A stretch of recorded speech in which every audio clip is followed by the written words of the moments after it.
we have come to the last part of this chapter of sound, and we're looking at just two learning objectives, I and J. Now, the main focus is really about echo and about ultrasound, but I'd like you to visualize one thing as we go through this part 3 of sound. As you learn this, I want you to think about a traveling sound wave and what it looks like, because we're going to have a very intuitive approach as we study this. I know that we have learned about this thing called V equals to F lambda. I know that you can use graphs and you are able to find out from the graphs the wavelength, the frequency, and from those two things, you can find the speed of that wave. Yes, but now for this part over here, right, we can do it a bit more intuitively based on something you've learned before, like distance, speed, time. And that's what we're going to try to do, all right? So we're going to start with something very simple. Let's ask this question. How do you figure out the speed of sound in air? Yes, we know it's about 300 or 330 meters per second, but how do you verify that physically using an experiment, right? So let's do some thought experiments, and maybe if you want to, you can actually go on YouTube and find these videos. Maybe I can put up one QR code for you to see here. So this video over here is by the famous YouTuber Mark Robber. You can scan this and see his link, but generally what you do. So I'll get one guy to stand over here, right? And let's say he's holding a gun, okay? That's a gun. Use your vivid image. It's a gun, is it? Shame on you lah, it's a gun, okay? Don't shame me. It's a gun, and I'm gonna get another guy who stands really far away. Okay, now we know that the speed of sound is about 300 meters per second.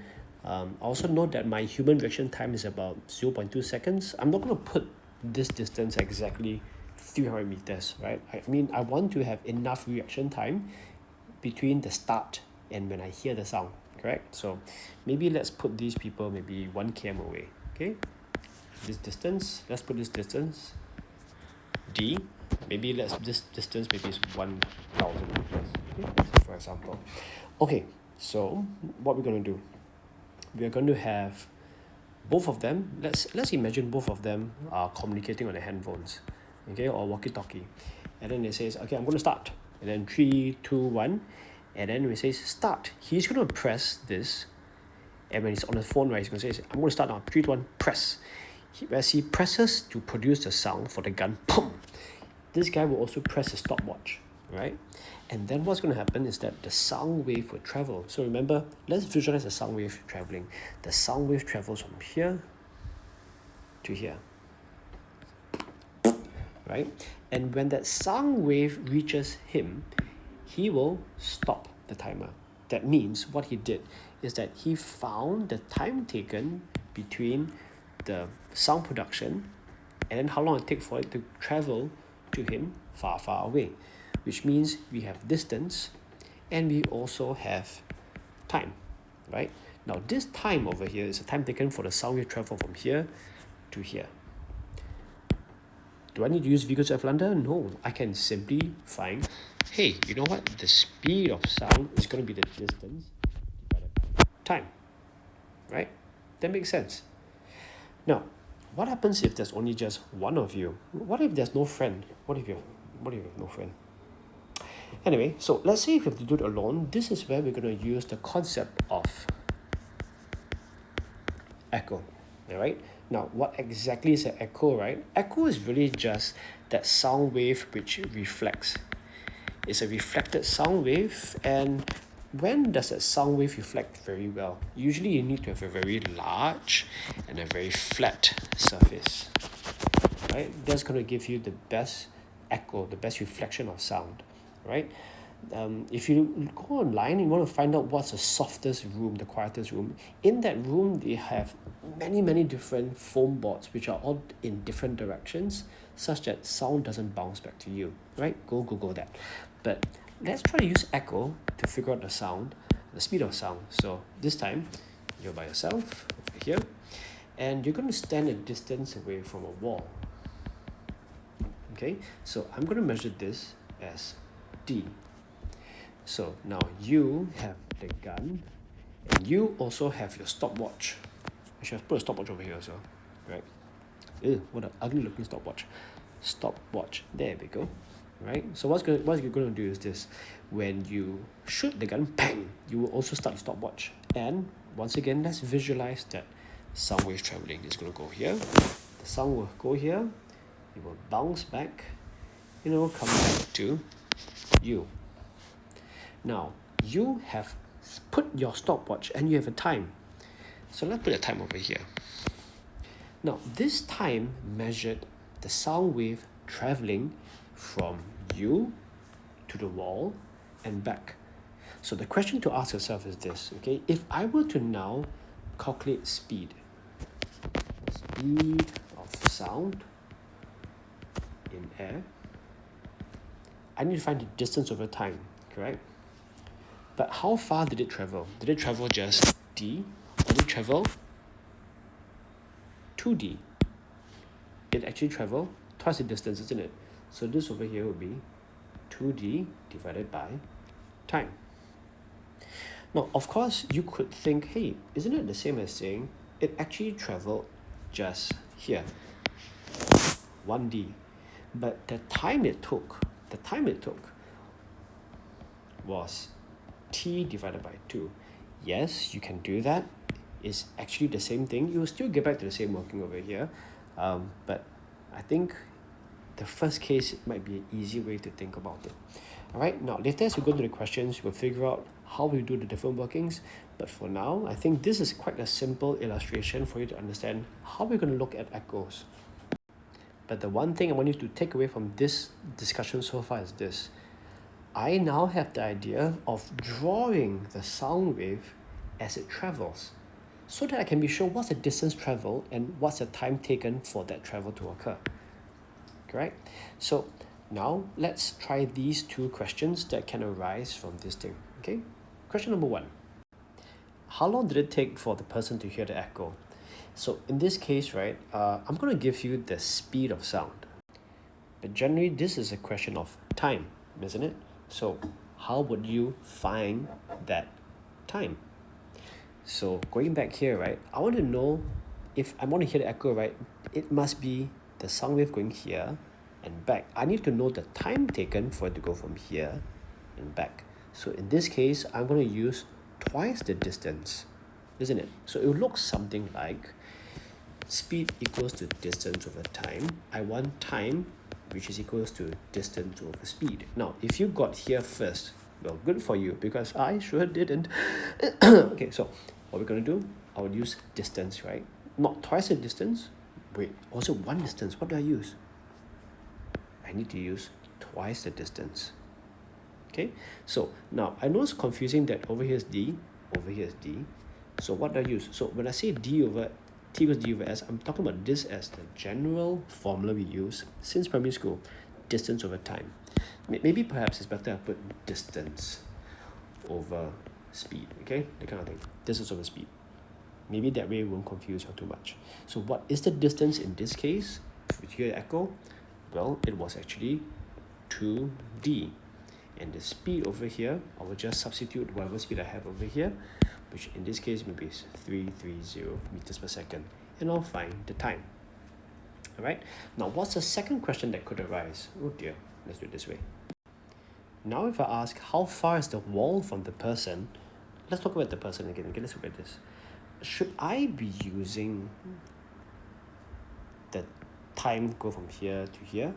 No, right? See, the t over here is the time taken go from here to here. Now I just want how far is the wall from here to here. I want to find distance over here, isn't it? So, do I know a formula from primary school?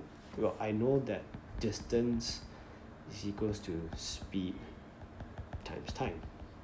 Okay, again, we are assuming that the question is going to give you the speed of sound in air, right?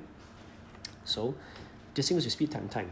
All right, so let's say I know the speed is 330, but what is the time that I use? Do I use t or half of t?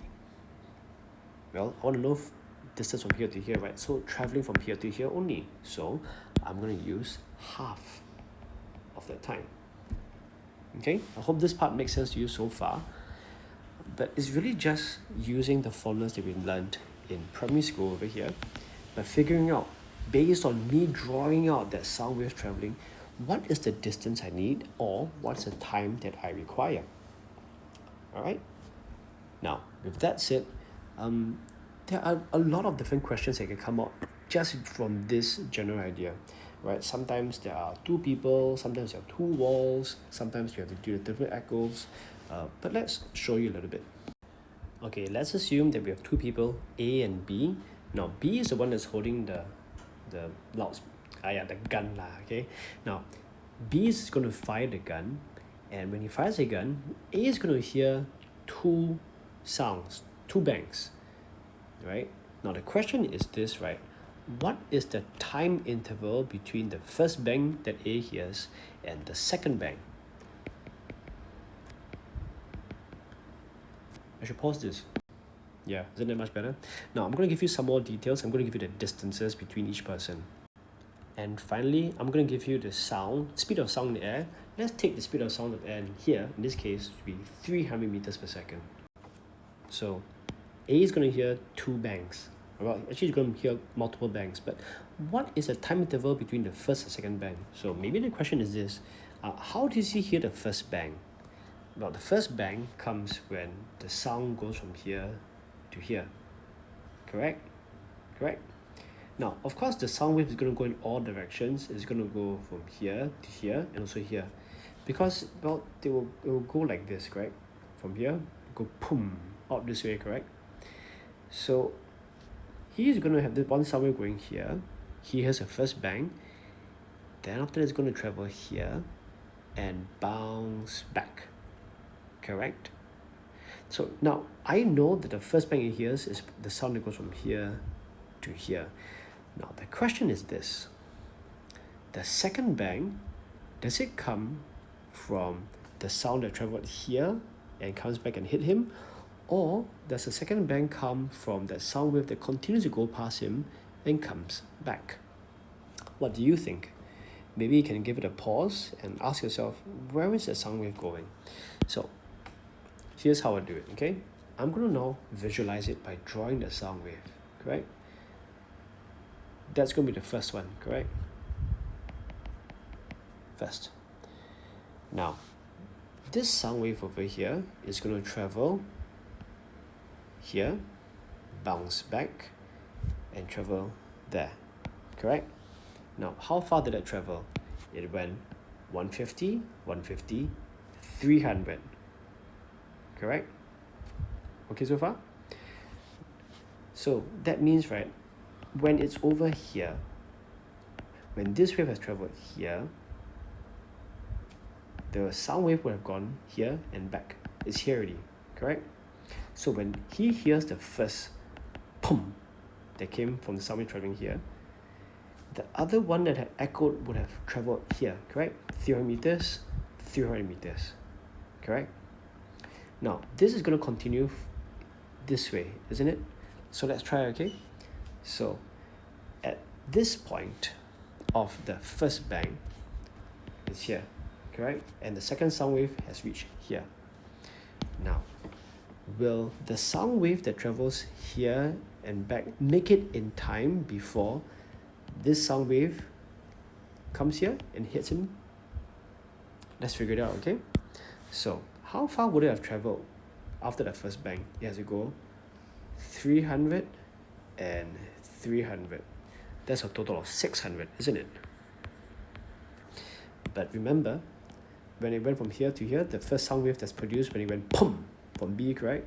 This one 300 meters, this is also 300 meters, correct? So now, the sound wave now travels from here to hit him. That's only 300 meters, correct? Which is to say that the second bang he hears actually came from the echo that bounced back. Now, where would that sound wave which originally traveled here be when this hits him? It will still be here, isn't it? So, let's now use these two dots, okay? You see these two dots? Okay, ready? So it goes something like pum, pum, reflect, pum. I hear my first, A hears the first one. And then after that, here's the second. And then after that, here's a third. Can you see that works? Again, from B, we have the sound which is produced by the gun. So the sound wave sound wave goes in all directions, correct? But if you just look at this part, if it goes left and right, just look at those two left and right. So it goes boink, boink here, right? Reflect. Pum, A hears that first bang, and then continues traveling. Pum, A hears the second bang that came from that reflection. I'm hearing the echo that came from the wall. Then after that, it's going to continue traveling, right? Pum! He's going to hear the third bang. Of course, the first bang will be the loudest, the second will be softer and softer. Because as you know, echo, you can lose energy as it travels along. So, the time between the first and second bang, let's figure it out, okay? Now, I'm going to go the long way to figure out the time for the first bang. How long did it take to get to the first bang? Time, distance, speed. So, time taken for the first bang, I'll use distance over time. So, oh, wait a minute. I'm doing it wrongly. Time, right? Distance over speed. Oops, sorry. Over speed. My bad. Right? Distance over speed. So that means it's 300 meters divided by 300 meters per second. That's 1 second. Nice.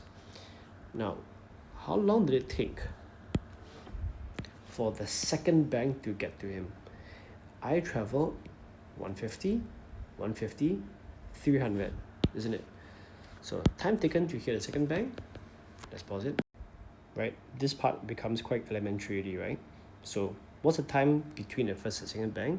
I'll say the time would be equals to 2 minus 1, 1 second difference. All right, now the idea behind this over here is to use the sound waves and visualize where the sound waves are going to find the answer.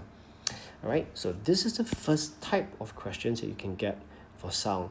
The second type that you will get are actually pulses, and that brings us to the next part concerning ultrasound.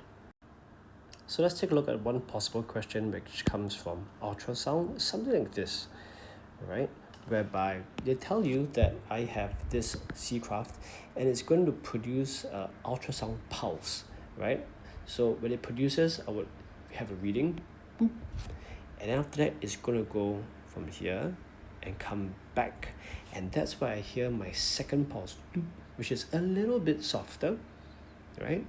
Then again, I'm going to send it out, boop, and then when I receive it, boop, right? The idea, don't laugh at my poops. Okay, now the idea is that you can use these pulses to figure out how long it took for the sound to go from the production to the receiver. Okay, so we're not going to deal with the question per se. If you want to, you can pause it and take a look and try. But let's learn a little bit about ultrasound and then we'll end the lesson. All right, so what exactly is ultrasound? In this syllabus, you just need to know two things. Number one, remember how we talked about loudness and pitch have to do with your amplitude and frequency? Yeah, so all of us, right, are able to hear, right, normally, right, for humans, the range of pitches you can hear lies between 20 hertz to 20,000 hertz. Okay, now that means this is the very low pitch, this is a very high pitch. And you would know that there are pitches that are so high you can't even hear. Now that means that anything beyond that range is the range of ultrasound, right? So the frequencies which are ultrasound are that which is above 20,000 hertz. Okay, that's ultrasound. Now, how do I use them? In your textbook, they give you about 3 or 4 uses.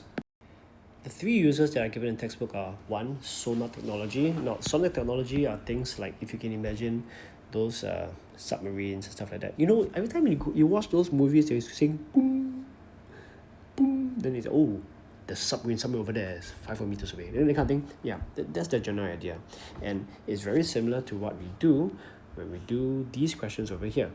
Right, that's you had the pulse, and then when you hear another pulse coming back, right, you say, oh, that's how far it is, because it reflects back on the surface, right? Then of course, imaging internal organs, this especially when you have ladies who are pregnant, you want to see the baby, you use ultrasound. Right? Is it painful? Does it hurt? No, it's a pretty safe thing that you can use. However, you can also use it to break up kidney stones and cancer treatment, right? Again, it depends on the frequency and the amplitude as well, all right? But the questions that you will get, right, typically would be talking about these two over here, sonar technology and imaging of your internal organs. All right, so this is what you should know so far about this chapter, part 3 of how you can describe reflection that can produce an echo, how is it used to measure distance, and also describe and explain how ultrasound is used for sonar and medical imaging of soft tissue. All right, quite straightforward, right? When we get to the questions, there'll be another video, but for now, I think that's good enough. All right, see you next time. Bye.